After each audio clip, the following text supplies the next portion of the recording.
Assalamualaikum warahmatullahi wabarakatuh, saudara. Kembali lagi dalam Sapa Kalsel, dan di pagi hari ini kita akan membicarakan tentang ketersediaan pangan. Dan di studio kami sudah hadir Kepala Dinas Pangan dan Perikanan Kabupaten Banjar, Pak Sipliansah. Assalamualaikum Bapak. Waalaikumsalam warahmatullahi. Selamat pagi Mas Ender. Alhamdulillah, selamat pagi juga. Sehat Pak? Alhamdulillah. Cuma rada-rada agak pilek dikit. Oh iya. Makanya agak sengau coba. Betul. Karena ini ya cuaca ya Pak ya. Iya. Betul. Emang kita harus benar-benar menjaga aktivitasnya seperti itu. Betul, ya. Pak. Oke, kita tidak berbicara tentang aktivitas nih Pak. Ya, siap. Tapi kita akan berbicara tentang ketersediaan pangan, karena kenapa sih saya mengundang Kepala Dinas Pangan dan Perikanan demikian. Betul. Seperti itu. Kami ingin mengetahui nih, ketersediaan pangan di Kabupaten Banjar itu seperti apa sih Pak gitu. Oh siap. Jadi gini Pak, kita bicara pangan Kabupaten Banjar. Saya bicara dinas dulu Pak. Oke. Jadi dinas kita adalah Dinas Ketahanan Pangan dan Perikanan. Jadi di dalam Dinas Ketahanan Pangan ini kita penggabungan dua dinas. Yang tadinya Dinas Ketahanan Pangan sendiri, Dinas Perikanan sendiri. Jadi Dinas Ketahanan Pangan itu urusan wajib, karena itu urusan berasnya. Kemudian ikannya pilihan. Jadi digabung, jadi ya wajib dan pilihannya sudah dalam satu piring istilahnya. Jadi siap saji gitu kan. Nah jadi kalau melihat ketersediaan, untuk beras sementara ini cadangan pangan pemerintah khusus yang kita siapkan, yang kita kerjasamakan dengan Bulog, itu sudah di atas 50% untuk kebutuhan masyarakat Kabupaten Banjar. Jadi cadangan pangan kita itu di saat ini ada sekitar 62 ton untuk Kabupaten Banjar. Kemudian cadangan pangan di lumbung-lumbung masyarakat yang ada sekarang pun juga ada tersedia Pak. Jadi untuk beras insya Allah ada tercukupi untuk Kabupaten Banjar. Tapi kita bicara secara keseluruhan, bukan hanya Kabupaten Banjar. Betul. Kenapa jadi harga beras melambung tinggi? Karena yang konsumsi bukan hanya Kabupaten Banjar. Karena beras Kabupaten Banjar juga dinikmati oleh penduduk bukan hanya Kabupaten Banjar, tapi di luar Kabupaten Banjar. Bahkan ada yang sampai ke Pulau Jawa. Oh, bisa sampai ke sana ya Pak? Ya. Berarti itu diekspor istilahnya begitu? Iya, diekspor keluar. Karena permintaan di Jawa sekarang juga banyak untuk itu gitu. Bahkan juga sampai yang ke Sulawesi juga ada yang dikirim ke sana. Oh gitu. Ya, jadi kayak yang Sulawesi kita kirim petani kita mengirimnya lewat tanah bumbu. Jadi nanti ada broker yang dari tanah bumbu yang mengambil, nanti yang tanah bumbu yang kirim ke Sulawesi. Sampai sekarang itu masih terus berjalan Pak? Masih ada Pak. Oh masih ada. Ya, cuman sekarang karena stok kita di Kabupaten Banjar juga sudah mulai menipis. Jadi yang kita kirim keluar kita tahan dulu. Jadi untuk memenuhi di daerahnya itu sendiri ya seperti walaupun itu. beras dari Bulog juga ada. Tapi kan masyarakat kita lebih banyaknya terbiasa dengan beras lokal. Iya. Mau tidak mau kan. Suka tidak suka kita harus menyiapkan beras lokal untuk kebutuhan masyarakat. Iya, karena udah puluhan tahun mereka sudah mengkonsumsi itu. Dan agak susah untuk menggeser itu. Kan, seperti itu ya. Walaupun beras yang disiapkan Bulog juga beras dengan kualitas bagus, dengan rasa yang enak. Tapi kan mereka bicara kebiasaan. Ini kan produk luar bukan produk kita. Jadi balik lagi mungkin ke lidah. Nah terus untuk ikan, ya alhamdulillah pada saat ini stok ikan kita juga lumayan banyak. Walaupun kita satu-satunya produksi ikan terbesar di Kalimantan, Kabupaten Banjar. Seluruh pulau Kalimantan maksudnya? Kalimantan. Jadi produksi kita, komoditas utama kita adalah nila dan patin. Itu kita kirim bukan hanya dikonsumsi oleh Kabupaten Banjar, seluruh kabupaten kota yang ada di Kalsel juga dikirim Kalteng bahkan ke Kalbar. Itu yang makanya kan produksi kita, kalau bicara produksi secara keseluruhan kita paling besar untuk Kalimantan. Dalam satu kali panen itu berapa tahun sekali Pak untuk perikanan itu? Untuk perikanan kalau nila kita bicara 4 bulan sampai 5 bulan panen. Kemudian untuk patin itu kan kisaran 8 bulan sampai 10 bulan panen. Karena gini. Itu semuanya tambak ya Pak ya? Berarti bukan ikan tambak. Bukan, jadi perlu saya perlu meluruskan. Kadang masyarakat kita ini lidahnya sudah terbiasa menyebut bahwa kolom-kolom itu adalah tambak. Padahal kan tambak ini posisinya adalah di daerah pesisir atau daerah pantai. Kemudian yang di tempat kita karena kita perairan adalah perairan tawar, Itu namanya kolam-kolam, Pak. Oh, kolam. Kolam, ya. Jadi agak beda ya Beda. antara tambak dengan kolam. Betul. Oke. Betul. Dan komoditasnya pun beda. Komoditasnya pun beda. Ya, Oke. kalau di tambak biasanya kan bandeng, udang. Kalau kita ini kan perairannya air tawar. Ya, jadi air tawar, ya ikan-ikan air tawar lah yang kita produksi di daerah kita. Oke. Karena terus terang kita dulu ada tambak di Kecamatan Alo-Alo, tapi karena garis pantai kita itu pendek sekitar 7 km. Jadi tambak kita itu sekarang beralih ke Tabunio sama ke daerah Batola, Pak. Jadi tambaknya boleh katakan sekarang untuk hasil perikanan lautnya yang budidaya hampir nol. Oke. Jadi akhirnya sekarang itu pemerintah Kabupaten Banjar itu lebih fokus ke budidaya ikan tawar, kolam, betul. seperti itu. Betul, Pak. Oke. Untuk luasannya sendiri itu berapa, Pak? Jadi gini, di Kabupaten Banjar budidaya ini ada 2, Pak. Ada jaring apung dan kolam. Jaring apung itu di wilayah Aranio dan sepanjang sungai Aranio sampai Martapura, Karangintan dan Martapura. Itu karamba jaring apung. Kemudian dari sepanjang Martapura kota sampai ke Martapura Barat, di sepanjang irigasi itu adalah perkolaman. Jadi kita Kabupaten Banjar ini, kenapa produksi perikanan cukup tinggi? Karena didukung dengan sumber daya alam yang bagus. Pertama, kita punya waduk Riam Kanan yang airnya tidak pernah kering. Ya kan? Itu dimanfaatkan oleh teman-teman pembudidaya kita, pelaku usaha kita untuk budidaya ikan karamba. Kemudian di sepanjang sungainya setelah bendungannya itu airnya juga selalu melimpah. Mereka manfaatkan untuk budidaya karamba jaring apung. Kemudian kita punya irigasi teknis yang sepanjang 24 km dari Karangintan sampai ke Sungai Tabuk. Itu dimanfaatkan sepanjang pinggir irigasi itu dimanfaatkan oleh perkolaman, Pak. Itu budidayanya patin. Nah, jadi itulah yang bisa menguntungkan kita. Di samping itu juga kita itu kan Martapura dekat semua, Pak. Artinya secara geografis dengan tetangga-tetangga kita dekat, Banjarbaru dekat, Plehari dekat, Banjarmasin dekat.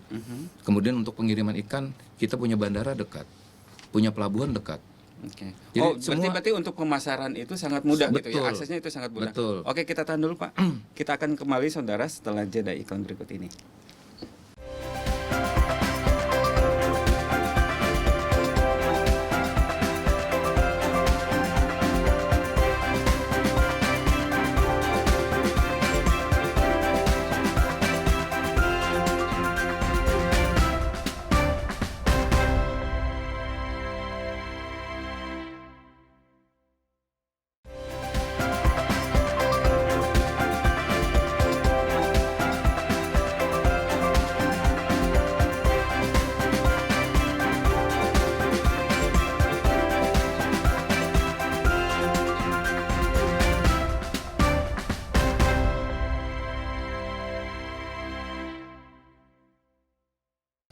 Terima kasih saudara, masih di Sapa Kalsel dan kita kembali lagi melanjutkan perbincangan di pagi hari ini. Pak, kalau tadi kan berbicara tentang ada beberapa kategori untuk budidaya ikan itu ya. Betul. Ada keramba, ada jaring apung, kemudian juga ada kolam. Iya. Seperti itu. Oke, untuk berbicara tentang luasannya itu berapa sehingga Kabupaten Banjar itu mampu memproduksi ikan yang sangat melimpah. Betul. Dan bisa dikatakan kalau tadi apa kata Bapak itu bahwa produksi ikan di Kabupaten Banjar itu paling besar, paling Betul. banyak di Kalimantan, di Pulau Kalimantan. Itu gimana, Pak? Luasannya berapa? Jadi gini, pertama yang saya sampaikan tadi di awal bahwa kita tadi diuntungkan dengan posisi perairan. Betul. Karena tadi irigasi teknis tadi kita ada, yang airnya selalu melimpah, kualitasnya bagus. Nah, itu untuk perkolaman itu kurang lebih 558 hektar. Untuk luasan perkolaman yang sudah dimanfaatkan oleh masyarakat. Nah, kemudian juga untuk karamba jaring apung itu sekitar 1.741 unit total keseluruhan. Nah, kemudian khusus karamba biasa itu sekitar 9.020 unit. 9.220 unit. 20 unit. Ya. Itu berarti paling banyak ya untuk keramba. Betul. Oke. Jadi kenapa jadi paling banyak karamba? Sebenarnya kalau kita bicara total keseluruhan, masih kolam yang lebih banyak, Pak. Karena kolam 558 hektar. Oh iya betul. Ya, kalau bicara karamba dan Karamba Jaring Apung Ya, itu itu kurang hitungannya lebih unit ya? betul. Oke, betul, Karena betul, betul. unitnya ini kan bervariasi. Betul. Dari 4 kali 6, 8 10, 10 kali 10. Kita total keseluruhan dapatlah di angka kurang lebih 67 hektar Oh, iya, untuk iya, iya. Karamba Jaring Apung. Gitu. Dan tadi disinggung juga bahwa Kabupaten Banjar itu diuntungkan secara geografis itu dengan dekat dengan kota-kota yang menjadi satelitnya ya. Betul. Seperti itu ada Banjarbaru, kemudian ada Banjarmasin yang secara untuk jumlah penduduknya juga banyak seperti itu. Itu gimana Pak untuk mensiasati bagaimana itu hasil dari budidaya ikan kemudian bisa didistribusikan ke istilahnya ke dua kota tadi itu. Jadi gini Pak, masyarakat kita, pembudidaya kita itu langsung berhubungan dengan si pembeli Pak. Dalam hal ini broker Pak. Oke. Jadi mereka sekarang fasilitas komunikasi ini kan sudah cukup canggih. Jadi mereka punya grup sendiri. Jadi kalau misalnya kami itu kan punya pembudidaya itu lumayan banyak Pak. Jadi pembudidaya kami yang banyak itu kalau si A mau panen, mereka tinggal di grup mereka aja Pak. Nanti malam kita panen. Oke. Itu panennya serentak atau tidak nggak Pak? Kalau tuh misalkan untuk budidaya ikan bergiliran itu? Pak. Oh, bergiliran. Mereka bergiliran.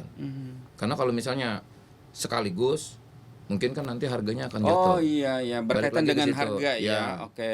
Jadi mereka bergiliran. Kemudian juga kan si produk ini kan bukan hanya dipasarkan di tempat kita. Jadi setiap hari itu selalu ada yang dikirim ke Kalimantan Tengah, bahkan yang ke Kaltim, ke Kalbar itu ada.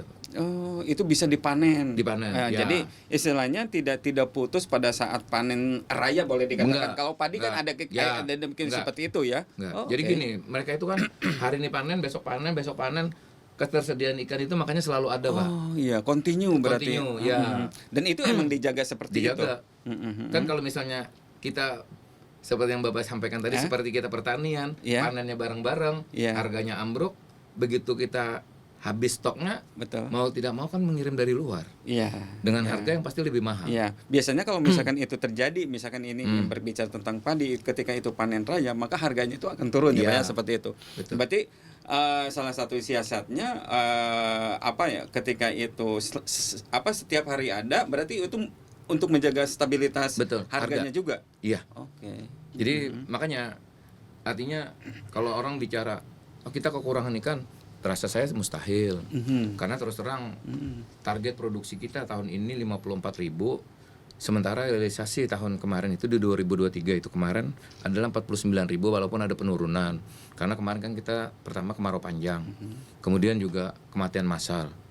Kemarin waktu kita kemarau itu sepanjang aliran sungai dari Aranio sampai ke Martapura itu kan terjadi pendangkalan Pak.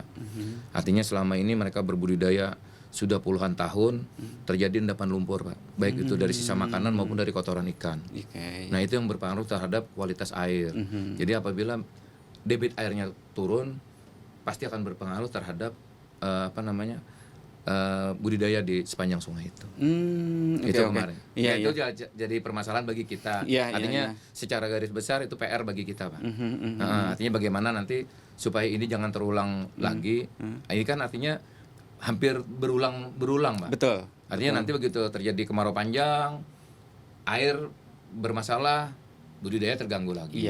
Kemarin kan mereka teman-teman di situ hampir 6 bulan tidak bisa berbudidaya Pak. Mereka kan artinya karena perairan sungainya debitnya turun, dangkal, tidak bisa dimanfaatkan, mau tidak mau kan mereka harus tetap operasi. Ya kan? Nah untungnya waduk Riam Kanan masih bisa dimanfaatkan. Masih banyak Karamba Jaring Apung kita di sana. Itu yang mendrop ikan di kita khusus Kabupaten Banjar bahkan daerah-daerah lain. Oke. Masih ada di situ. Berarti kalau misalkan ini tadi itu 49.000 ton. Iya. Penghasilan target setahun ya. Ya. Target kita 54.000 Pak. 54.000 ton. 2023. Seperti itu.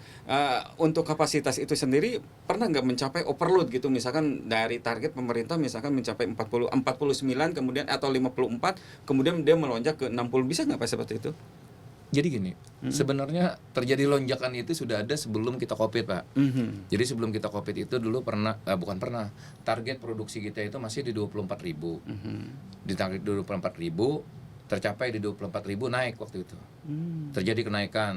Karena bukan semua orang, artinya mereka yang punya duit, ada yang punya lahan, mereka semua investasi ke situ. Kemudian juga masyarakat pertanian yang tadinya sawah dimanfaatkan untuk pertanian, sekarang berubah fungsi menjadi kolam-kolam, Pak, di sepanjang irigasi itu. Nah, jadi kan artinya secara keseluruhan produksinya pasti naik dong. Iya. Karena karena sarana produksinya ini bertambah. Nah, kemudian juga masyarakat kita ini kan masyarakat terkenal dengan makan ikannya, Pak. Iya. Iya kan? Iya. Kalau makan belum ada ikan, artinya itu belum makan. Iya kan? Artinya kita makan itu harus ada ikan. Harus ada ikan. Nah, itu makanya kenapa produksi kita banyak. Nah, kemudian juga kita yang mengirim ke daerah lain, ke daerah artinya kabupaten kota tetangga, bahkan ke provinsi lain, itu juga yang menambah, jadi produksi kita jadi tinggi. Berarti kalau tuh misalkan ada peralihan dari petani, asalnya petani padi, kemudian beralih ke petani budidaya, berarti kan produktivitas untuk padi pun akhirnya mengalami dampak, istilahnya ya jadi menurun gitu. Seperti itu. Kita tahan dulu, Pak. Kita akan kembali saudara setelah jeda iklan berikut ini.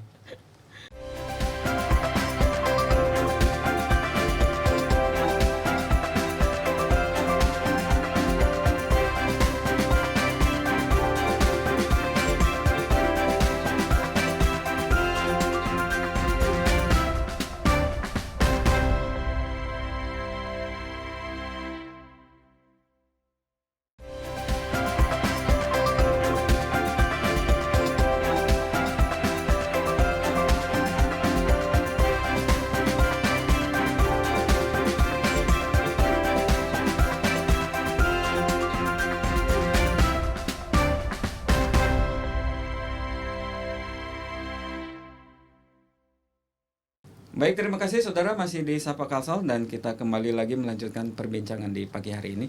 Oke, Pak, kita kembali lagi bagaimana untuk meningkatkan produktivitas budidaya ikan ini sehingga capaian target yang disampaikan oleh Bapak tadi itu bisa tercapai, ataupun secara kualitas dari ikannya juga terpenuhi, misalkan seperti itu. Apa yang dilakukan? Jadi gini, kami sudah mencoba untuk peningkatan kualitas benih. Jadi kita kan balik lagi keuntungan Kabupaten Banjar, kita punya Balai Perikanan Budidaya Air Tawar punya kementerian, Pak. Itu penyedia induk dan penyedia benih berkualitas punya kementerian. Kemudian kita punya Balai Benih Ikan Sentral punya provinsi. Itu juga posisinya di Kabupaten Banjar.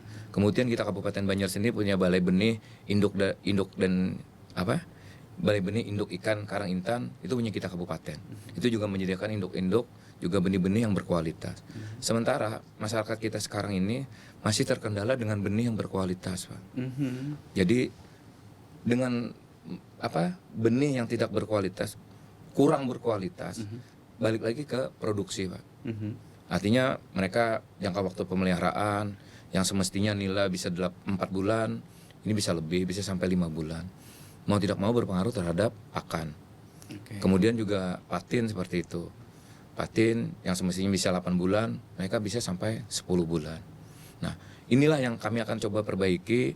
Kami mengharap pada pelaku usaha kami, pembudidaya kami, cobalah beli benih-benih yang berkualitas, supaya jangka waktu pemeliharaan pendek dan pemberian pakan juga lebih efektif dan efisien.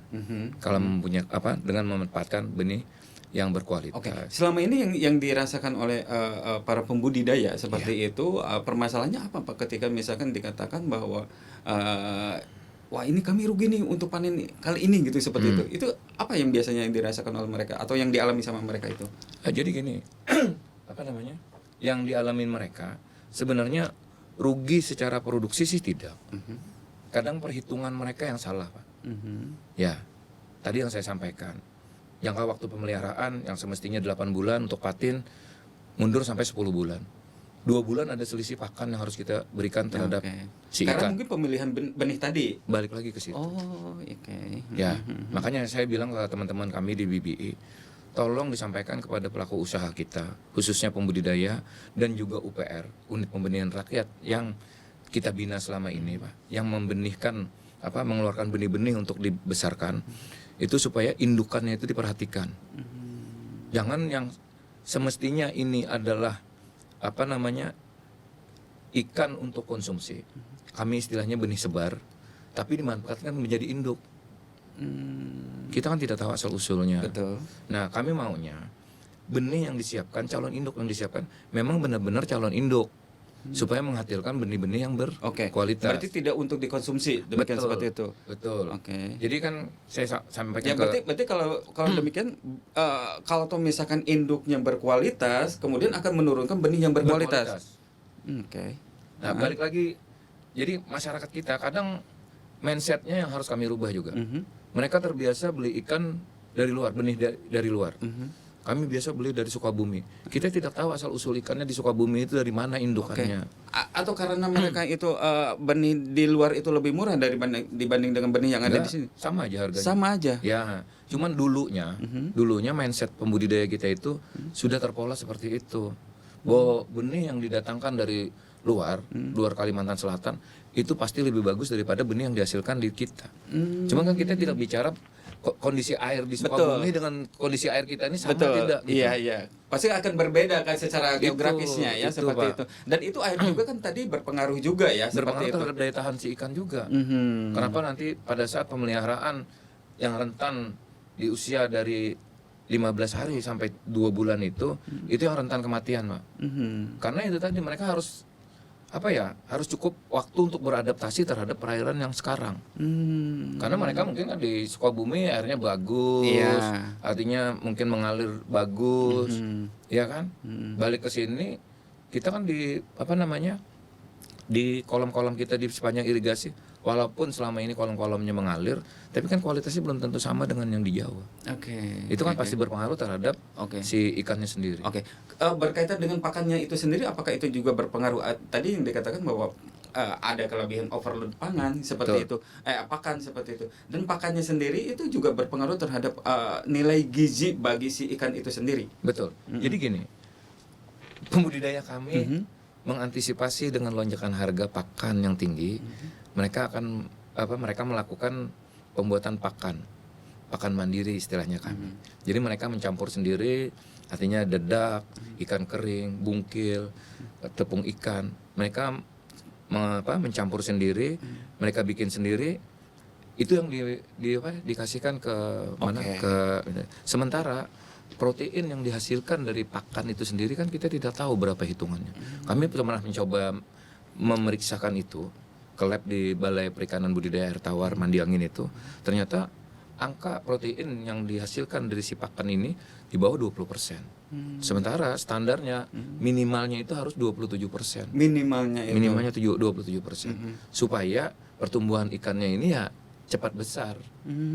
Karena kan target kita kalau misalnya bisa panen di posisi 8 bulan, 2 bulan itu kan bisa jadi keuntungan kita. Iya, betul. Ada waktunya ada ya, waktu, Pak. betul. Jadi bisa motong waktu nih. Ya. Karena kan untuk budidaya ataupun untuk bisnis itu kan waktu adalah uang. Seperti itu. Dan itu berlaku ya, Pak ya? Iya.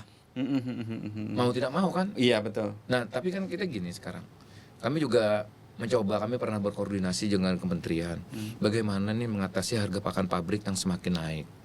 Sementara kan kami terus terang, si pembudidaya untuk menaikkan harga ikan 1.000 perak pun itu di masyarakat teriaknya luar biasa. Betul. Artinya dampaknya ada Betul. gitu. Sementara kan si pakan tidak pernah mau tahu itu. Si produsen pakan. Nah, ini yang perlu kita artinya PR bagi kami lah di Dinas Perikanan, bagaimana nanti supaya masyarakat kami bisa diuntungkan, si penyedia pakan juga tidak dirugikan gitu, Pak. Artinya saling menguntungkan lah. Saling menguntungkan. Karena itu emang harus tetap dijaga ya. Betul. Seperti itu, karena itu menjadi sumber penghasilan bagi warga Kabupaten Banjar seperti itu. Dalam arti kata untuk ketersediaan ikan di Kabupaten Banjar itu untuk Kabupaten Banjarnya juga melimpah, tersedia, istilahnya seperti itu, dan juga bisa diekspor ke daerah-daerah lain. Betul. Demikian seperti itu ya, Pak. Betul. Baik, terima kasih Pak Sipliansa. Sama-sama. Oke. Demikian saudara, perbincangan di pagi hari ini. Kita akan kembali di episode berikutnya. Sampai jumpa.